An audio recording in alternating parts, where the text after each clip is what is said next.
दोस्तों, अगर आप भी विराट कोहली और हार्दिक पांड्या को शानदार खिलाड़ी मानते हैं, चाहते हैं टीम इंडिया चैंपियंस ट्रॉफी जीते, तो हमारे इस वीडियो को दिल से एक लाइक जरूर कीजिएगा। आज का लाइक टारगेट 200 लाइक का है, तो दिल से लाइक करना ना भूले। चलिए बिना किसी देरी के शुरू करते हैं वीडियो को। तो दोस्तों, जैसा कि आप सभी तो जानते ही हैं कि भारत और पाकिस्तान के बीच चैंपियंस ट्रॉफी का सबसे बड़ा मुकाबला बहुत जल्द शुरू होने वाला है। लेकिन उससे पहले ही दोनों टीमों के बीच खतरनाक प्रैक्टिस मैच खेला गया, जिसमें इतिहास लिखा गया है। जी हां, आपको बता दें, दुबई क्रिकेट स्टेडियम में यहां पर टॉस जीतकर पाकिस्तान के कप्तान बाबर आजम ने पहले बल्लेबाजी करने का फैसला किया। उन्हें लगा था कि यदि वह पहले बैटिंग करते हुए 300 रन भी बना लेते हैं तो टीम इंडिया को कड़ी टक्कर देने में कामयाब हो जाएंगे, क्योंकि उनके पास एक से बढ़कर एक गेंदबाज थे और उन्होंने भारत को कड़ी टक्कर भी दी। एक पल के लिए भी ऐसा नहीं लगा कि मैच एक तरफा हो रहा है, और अंतिम ओवर में तो जाकर मैच लगभग भारत की पकड़ में ही नहीं था। और दोस्तों, फिर जो चमत्कार हुआ उसके बाद तो सबके होश ही उड़ गए। जी हां, दरअसल पाकिस्तान की तरफ से ओपनिंग करने बाबर आजम के साथ मोहम्मद रिजवान तो आए थे, लेकिन उनकी शुरुआत बिल्कुल भी अच्छी नहीं हुई थी। भारतीय गेंदबाजों ने उन्हें पूरी तरीके से तहस नहस करके रख दिया था।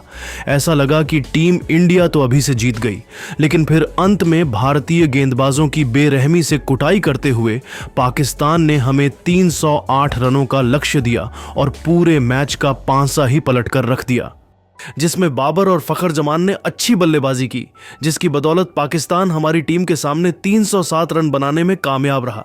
बाबर ने 109 रनों की शानदार पारी खेली। आखिर में सलमान आगा ने कुछ अच्छे शॉट खेलकर अपनी टीम को एक बड़े लक्ष्य तक पहुंचा दिया।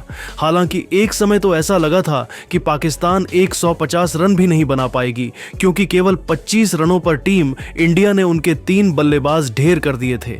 लेकिन फिर बाबर और फखर जमान ने अपनी टीम को संभाल लिया और इतने बड़े स्कोर तक पहुंचा दिया। भारत की तरफ से मोहम्मद शमी ने अपनी लाजवाब गेंदबाजी से टहलका मचाते हुए सबसे अधिक 5 सफलताएं हासिल की। वही एक विकेट कुलदीप यादव को भी मिला। वही बाकी गेंदबाजों को निराशा हाथ लगी। अब टीम इंडिया को 50 ओवरों में 307 रनों की दरकार थी। लक्ष्य काफी बड़ा था। ऐसे में कप्तान रोहित और शुभमन गिल से धमाकेदार शुरुआत की उम्मीद थी। आपको बता दें, इन दोनों ही बल्लेबाजों ने आते ही आक्रामक बल्लेबाजी करनी शुरू कर दी। 5 ओवरों में टीम इंडिया का स्कोर 50 रनों के पार था। इन दोनों ने पाकिस्तान को हक्का बक्का कर दिया था। ऐसा लग रहा था कि यह दोनों बल्लेबाज इस मुकाबले में पाक गेंदबाजों पर जरा भी तरस नहीं खाएंगे। लेकिन छठे ही ओवर में भारत को तगड़ा झटका लगा और गिल 13 गेंदों का सामना करते हुए 23 रन बनाकर पवेलियन लौट गए। उन्हें शाहीन अफरीदी ने पवेलियन की राह दिखाई। अब मैदान पर आ गए थे किंग कोहली। मैदान पर मौजूद थे भारत के 2 सबसे महान बल्लेबाज, जो पाकिस्तान को पल भर में तबाह और बर्बाद करने का दम खम रखते थे। कप्तान रोहित के साथ मिलकर उन्होंने तेजी से भारत को लक्ष्य की तरफ बढ़ाना शुरू किया। पर दोस्तों, पेश अटैक के आगे दोनों ही बल्लेबाज जूझते नजर आए। शाहीन अफरीदी और हैरी श्राफ ने दोनों को बांधे रखा था, लेकिन तूफान को कोई कब तक रोक सकता है। कोहली ने शाहीन के ओवर में 2 छक्के और 1 चौका लगाते हुए यह बताया कि आखिरकार किंग कौन है। उन दोनों के बीच एक अच्छी पार्टनरशिप पनपने लगी थी। दोनों ने देखते ही देखते टीम इंडिया को मैच में बराबरी पर ला खड़ा किया। दोनों ने 100 रनों से अधिक की साझेदारी बनाई। कप्तान रोहित ने धमाकेदार 50 पूरी करी। तो दोस्तों, देखते ही देखते रोहित शर्मा ने तो इस वनडे मैच को T20 बनाते हुए अपना धमाकेदार शतक भी ठोक दिया था। दूसरी तरफ विराट भी खड़े खड़े केवल उनकी अद्भुत बल्लेबाजी का आनंद उठा रहे थे। इस दरमियान रोहित के बल्ले से 8 खौफनाक छक्के भी निकले थे, जिसकी बदौलत ही भारत 30 ओवरों के बाद 200 रनों तक पहुंच गया था। लेकिन फिर अच्छी बल्लेबाजी कर रहे रोहित नसीम की गेंद पर कैच आउट हो गए। हालांकि जाने से पहले उन्होंने 108 रनों की एक शानदार पारी खेली। अब मैदान पर थे किंग कोहली और हार्दिक पांड्या। जी हां, यह वही बल्लेबाज है जिनसे इस वक्त दुनिया भर, खास तौर पर पाकिस्तान के गेंदबाज खौफ खाते हैं। टीम इंडिया को जीत दिलाने की जिम्मेदारी इन दोनों बल्लेबाजों के कंधों पर थी। बता दें, इन दोनों ने संभल कर भारत को जीत की तरफ बढ़ाना शुरू किया। हालांकि इस बीच रनों की रफ्तार में लगाम सी लग चुकी थी। हालांकि फिर उन्होंने काउंटर अटैक करने का मन बनाया। इन दोनों के बीच देखते ही देखते 50 रनों की पार्टनरशिप हो चुकी थी। कोहली ने दोबारा पाकिस्तान की धज्जियां उड़ाते हुए 92 गेंद पर तूफानी शतक ठोक दिया था। पांड्या भी अपनी ताबड़तोड़ बल्लेबाजी से उनका बखूबी साथ निभा रहे थे। इन दोनों की आतिशी बल्लेबाजी के दम पर इंडिया ने मुकाबले को अंत तक पहुंचा दिया। आखिरी 5 ओवर में भारत को जीत के लिए 58 रनों की जरूरत थी। जीत काफी मुश्किल लग रही थी क्योंकि हर ओवर में लगभग 12 रन बनाने थे। ऐसे में इन दोनों ही बल्लेबाजों को करिश्माई बल्लेबाजी करनी थी। पारी के 46वें ओवर में गेंदबाजी करने आए थे हैरिस राफ और उनको आड़े हाथों लेते हुए पांड्या ने 1 नहीं 2 नहीं बल्कि कुल 3 छक्के लगा दिए। जी हां, पांड्या ने हैरिस के इस ओवर में 3 छक्के जड़कर कुल 19 रन बटोरे। यहां से प्रशंसकों को यह लगने लगा कि अब इस मुकाबले में टीम इंडिया जीत सकती है। पांड्या ऐसी बल्लेबाजी कर रहे थे जैसा किसी ने सोचा तक नहीं था। हालांकि फिर फहीम अशरफ के दम पर पाकिस्तान ने भी वापसी करी और 47वें ओवर में टीम इंडिया केवल 5 रन बना पाई थी। पर अब बारी थी किंग कोहली की। 18वें ओवर में गेंदबाजी करने आए थे पाकिस्तान के सर्वश्रेष्ठ तेज गेंदबाज शाहीन अफरीदी। और फिर क्या था, कोहली ने इस ओवर में अपनी क्लास दिखाई। अफरीदी ने कोहली को स्लोअर बॉल डाली और यहां उन्होंने कर दी बड़ी गलती, क्योंकि विराट को खराब गेंद डालना, वह भी उस समय जब विराट बाउंड्री का इंतजार कर रहे हो, किसी भी गेंदबाज को काफी महंगा पड़ सकता था। अफरीदी की उस गेंद को विराट ने सीधे स्टेडियम पार मारा। इतना ही नहीं, शाहीन अफरीदी के इस ओवर में 2 चौके और 1 छक्का लगाते हुए विराट ने कुल 18 रन बना डाले। भारतीय टीम तेजी से लक्ष्य की तरफ अग्रसर हो गई थी।